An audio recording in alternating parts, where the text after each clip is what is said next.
But first, we're going to have our top story of the day, which is going to take us to Eric Kulisch, who has a very interesting story about wasps. That's right. Eric, how are you doing over there? Hey, doing really good. It's early here in the Portland area, but glad to be on the show. Hey, it's early for us too out here. We're just glad you could make it. So we're talking about the wasp situation. I read a little bit about this, but please tell me what is happening at the Brisbane Airport. Yeah, so Brisbane Airport, Brisbane's a major city on the east coast of Australia, and last year they were warning airlines about wasps, and now they came out with another report saying they've tackled a wasp issue. And it's not about getting stung by the wasps. It's not about the ground workers and the baggage handlers getting stung. It's a kind of a more interesting problem. They have wasps there, and it's a similar family of wasps that are here in the U.S., but they're called mud dauber wasps. These are called keyhole wasps in Australia. And they make nests where they pick up some mud from a stream or whatever, and they build these nests. You might see them on a building or whatever. And so the problem is they take these the mud and they put them in these tubes or these sensors that are critical for aircraft to take off with. They're little tubes called pitot tubes. And they're basically measure the airspeed, or they measure the air pressure, and that helps the pilot determine the airspeed during takeoff. And so that's critically important because you have to maintain a certain speed to get the lift under the wing.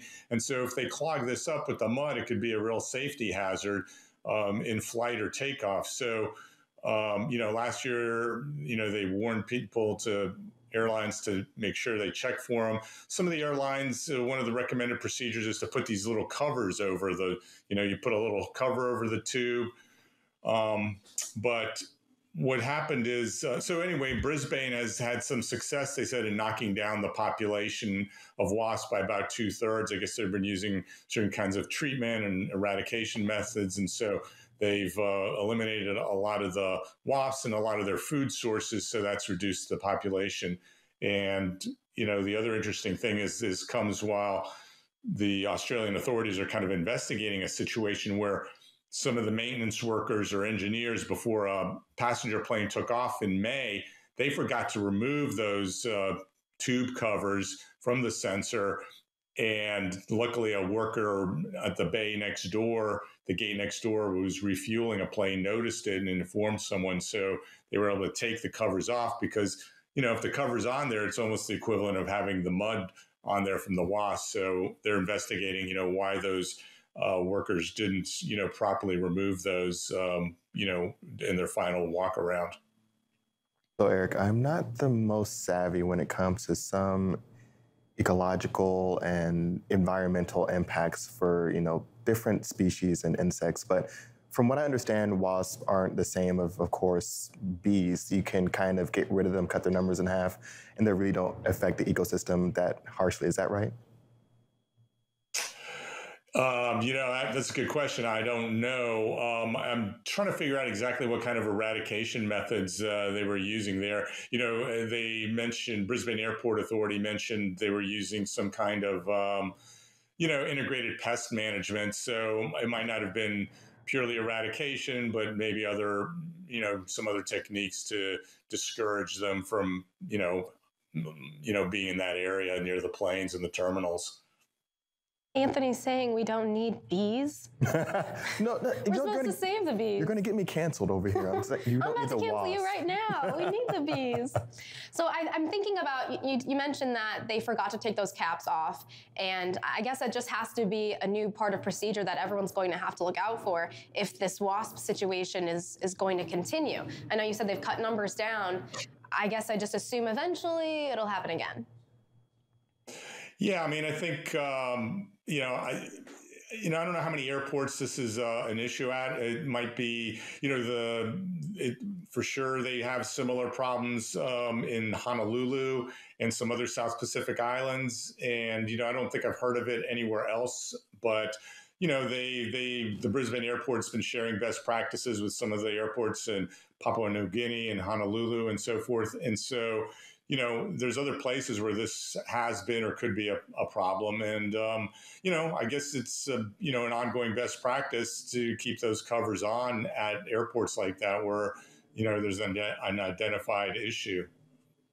So, Eric, we got to chat about this top story a little bit earlier, and Sydney had a great point talking about other animals that might start to have a similar situation. Have you ever seen anything like this potentially happening with birds or anything like that? That's a great question.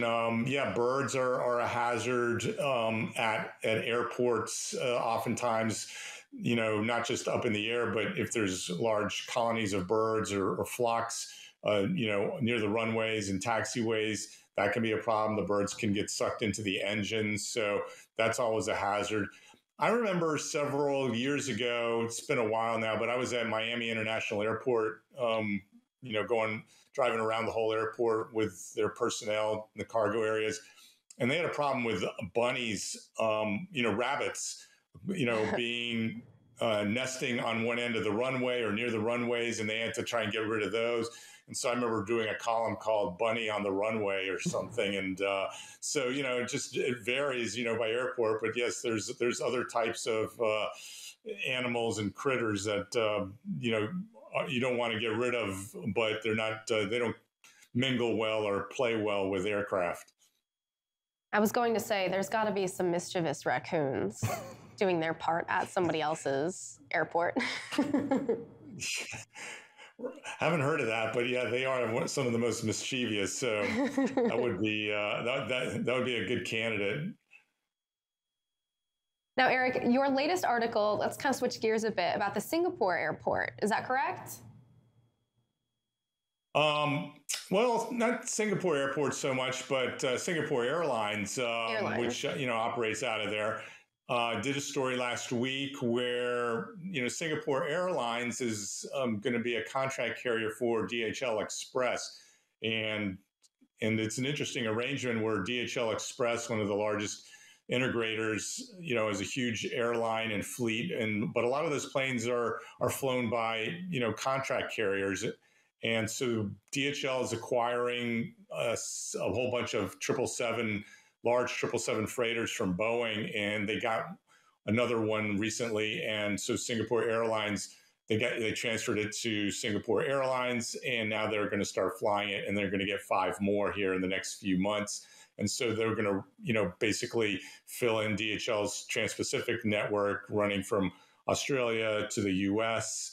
I think they'll go to, with some connections to, Singapore to the U.S. with some connections to Hong Kong and Australia. So it's a pretty big deal because those are large planes. It's a half dozen of them, and it just augments DHL's network, and using an experienced carrier like Singapore Airlines, which is a giant passenger airline, but also has a freighter division too. So they're used to flying freighters.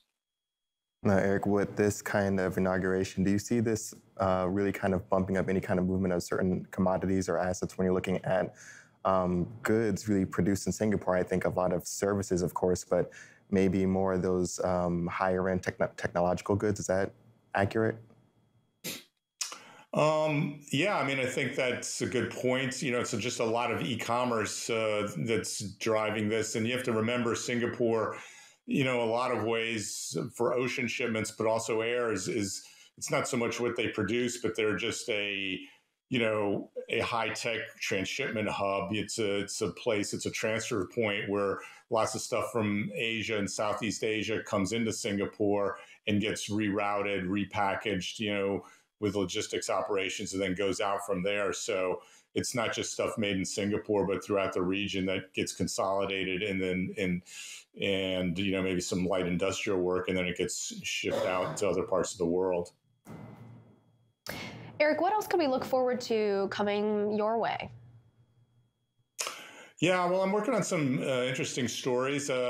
Speaking about Asia, there's a new Zhengzhou Airport in China. It's a city in central China, but it's growing. It's quite big, and so their airport's rapidly expanding, and they have big plans to expand their cargo zone, and the first phase of that is just completing. So they're starting some trial runs with this, new capacity and new aircraft coming into the cargo zone. So I think it's going to double their aircraft capacity. So I'm working on that, working on a story about Volga Dnieper, the Russian all-cargo carrier that pretty much has had to shut down a lot of its operations because of the sanctions, because they operated U.S.-made Boeing planes. So those are pretty much can't go anywhere. So they're kind of just operating with some of their old Russian aircraft. So I'm kind of giving an update on where things stand with them, and also doing a story about Edmonton International Airport, their cargo growth as well. Awesome, Eric. I'm going to be keeping my eye out for that Russian aircraft story. I'm really intrigued about that one, especially when I hear about some countries and nations using older equipment and how they get around that or how they have to utilize it. But thanks so much for joining us this morning. Anytime. Thanks a lot, guys.